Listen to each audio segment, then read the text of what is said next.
ನಮಸ್ಕಾರ ಬಂಧುಗಳೇ, ಎಲ್ಲರೂ ಹೇಗಿದ್ರೆ ಚೆನ್ನಾಗಿದ್ದಾರೆ ಅನ್ಕೊಂತೀನಿ ರೀ. ನಾನು ಚೆನ್ನಾಗಿದ್ದೇನೆ ರೀ. ನಮಸ್ಕಾರ ಬಂಧುಗಳೇ, ಎಲ್ಲರೂ ಹೇಗಿದ್ರೆ ಚೆನ್ನಾಗಿದ್ದಾರೆ ಅನ್ಕೊಂತೀನಿ. ನಾನು ಚೆನ್ನಾಗಿದ್ದೇನೆ ರೀ.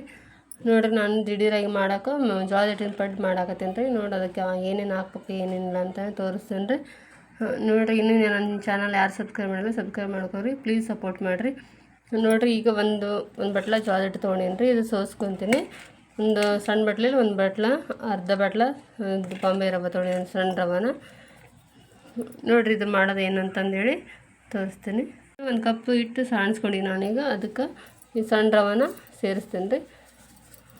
ಇದು ಮಾಡೋದ್ರಿಂದ ಮನೆಗೆ ದಿಢೀರಾಗೆ ಮಾಡ್ಬೋದು ರೀ. ಮನೆಗೆ ಇದನ್ನ ತಿಂದು ಅವಲಕ್ಕಿ ಉಪ್ಪಿಟ್ಟು ದೋಸೆ ತಿಂದು ಬೇಜಾರಾಗಿದ್ರೆ ಈ ಥರ ಜೋಳದ ಹಿಟ್ಟಿನಲ್ಲೇ ಮಾಡಿ ನೋಡಿರಿ. ಮತ್ತು ಪೇಷಂಟ್ಗಳಿಗೆ ಹೆಲ್ದಿ ಇರ್ತೈತಿ ಇದು ಜೋಳದ ಹಿಟ್ಟಿಂದ.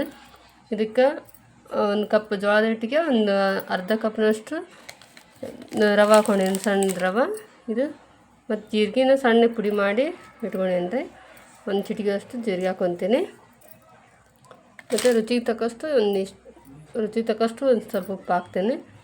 ಇದನ್ನು ಪಡ್ಡಿನ ಅದಕ್ಕೆ ಸ್ವಲ್ಪ ಹಿಂಗೆ ನೀರು ಹಾಕ್ಕೊಂಡು ಹಿಂಗೆ ಮಿಕ್ಸ್ ಮಾಡ್ಕೊತ ಹೋಗ್ಬೇಕ್ರಿ. ಅದನ್ನು ಈ ಥರ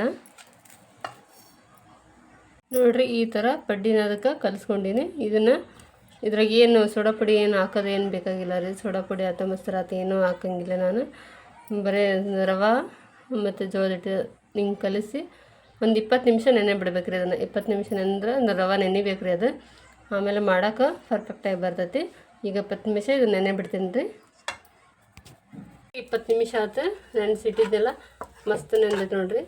ಈಗ ಇದಕ್ಕೆ ಒಂದು ಸಣ್ಣಗೆ ಕಟ್ ಮಾಡ್ಕೊಂಡಿದ್ದು ಒಂದು ಉಳ್ಳಾಗಡ್ಡಿ ಹೆಚ್ಚಿಕೊಂಡೇನು ದೊಡ್ಡದು, ಒಂದು ಸ್ವಲ್ಪ ಮೆಣಸಿನ್ಕಾಯಿ, ಒಂದು ಸ್ವಲ್ಪ ಕರಿಬೇವು, ಒಂದು ಸ್ವಲ್ಪ ಕೊತ್ತಂಬರಿ ಹೆಚ್ಚಿಟ್ಕೊಂಡೇನಿ ರೀ. ಈಗ ಇದಕ್ಕೆ ಹಾಕಿ ಮಿಕ್ಸ್ ಮಾಡ್ತೇನೆ ರೀ. ಇಷ್ಟು ಏನು ಭಾಳ ಮನೆಗಿದ್ದಿದ್ದು ತರಕಾರಿ ಅಂತ ತೊಗೊಂಡು ಮಾಡಿದ ಮಸ್ತ್ ಹಾಕವ್ರಿ ಪಡ್ಡು, ಜೋಳದ ಹಿಟ್ಟಿನ ಪಡ್ಡು. ನೋಡಿರಿ, ಈಗ ಹಂಚು ಕಾದೈತಿ. ಎಣ್ಣೆ ಹಾಕ್ತೀನಿ. ನೋಡಿರಿ, ಎಣ್ಣೆ ಹಾಕ್ತೀನಿ. ಒಂದು ಪಡ್ಡು ಹೆಂಗೆ ಮಾಡ್ತೀವಿ ಅದೇ ಥರ ರೀ ಅದಕ್ಕೆ ಹಾಕೋ ಮೆಥಡ್.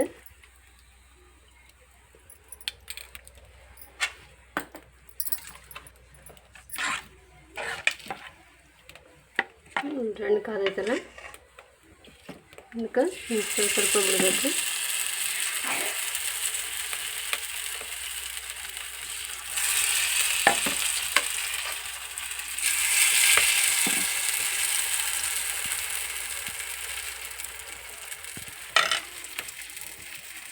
ನೋಡಿರಿ, ಒಂದು ಸೈಡ್ ಬೇಯ್ದಾವು. ಈಗ ನಾನು ಇನ್ನೊಂದು ಸೈಡ್ ಒಳಸಿ ಹಾಕ್ತೀನಿ. ನೋಡಿರಿ, ಯಾವ ಸೋಡಾ ಪುಡಿ ಬೇಡ, ಏನೂ ಬೇಡ ನೋಡಿರಿ ಇವಕ್ಕೆ ಹಾಕೋದು. ಸ್ವಲ್ಪ ಇಟ್ಟು ರವೆ ನೆನೆಸಿ ಬಿಟ್ಬಿಟ್ರೆ ಮಸ್ತ್ ಬರ್ತದೆ ನೋಡಿರಿ.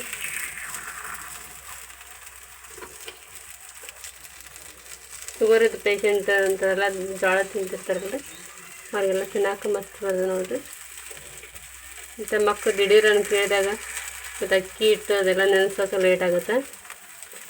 ಮನೆಗೆ ಇದ್ದಿದ್ದು ಈ ಥರ ಮಾಡಿಕೊಟ್ರೆ ತುಪ್ಪ ತಿಂತಾರೆ ನೋಡಿರಿ. ಮತ್ತೊಮ್ಮೆ ಹಾಕ್ತೀನಿ ನಾನು ಈಗ ಒಮ್ಮೆ ತೆಗೆದು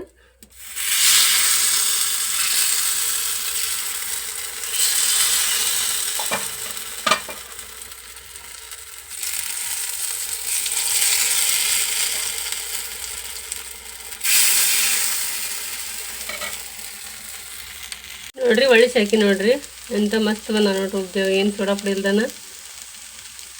ಈಗ ಪೂರ್ತಿ ಬಂದವ್ರಿ, ತೆಗಿತೇನೆ ಅವನು. ನೋಡಿರಿ ಬಂಧುಗಳೇ, ಒಂದು ಕಪ್ ಜೋಳದ ಹಿಟ್ಟಲಿದ್ದ ಇಷ್ಟು ಹಾಕೋದನ್ನ ಪಡ್ಡಾಗಿ ನೋಡಿರಿ. ಭಾರಿ ಮಸ್ತ್ ಬರ್ತಾವ್ರಿ. ಮೇಲೆ ಕ್ರಿಸ್ಪಿಯಾಗಿ ಬರ್ತಾವೆ ನೋಡಿರಿ. ಒಳಗೆ ಎಲ್ಲ ಉಳ್ಳಾಗಡ್ಡೆ ಅದನ್ನು ಹಾಕಿರ್ತೀವಲ್ಲ, ಭಾರಿ ಮಸ್ತ್ ಬಂದಿರ್ತಾವೆ ನೋಡಿರಿ. ನೋಡಿರಿ, ದಿಢೀರಾಗಿ ಮಾಡೋದು. ಹಿಟ್ಟು ನೆನೆಸ್ಬೇಕಾಗಿಲ್ಲ, ಉದ್ದಿನ ಬೇಳೆದೆಲ್ಲ ಅಕ್ಕಿ ಎಲ್ಲ ನೆನೆಸ್ಬೇಕಾಗಿಲ್ಲ.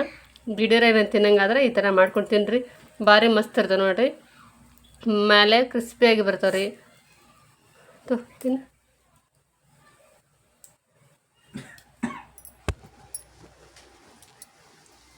ಹೆಂಗೈತಿ?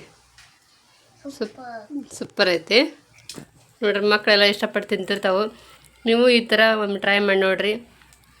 ನಾ ಮಾಡಿದ ವಿಧಾನ ನಿಮ್ಗೆ ಇಷ್ಟ ಆತಂದ್ರೆ ಲೈಕ್ ಮಾಡಿರಿ, ಕಮೆಂಟ್ ಮಾಡಿರಿ. ಹೊಸದಾಗಿ ನೋಡ್ರಿ ನನ್ನ ಚಾನಲ್ ಸಬ್ಸ್ಕ್ರೈಬ್ ಮಾಡಿರಿ, ಪ್ಲೀಸ್ ಸಪೋರ್ಟ್ ಮಾಡಿರಿ. ಧನ್ಯವಾದ.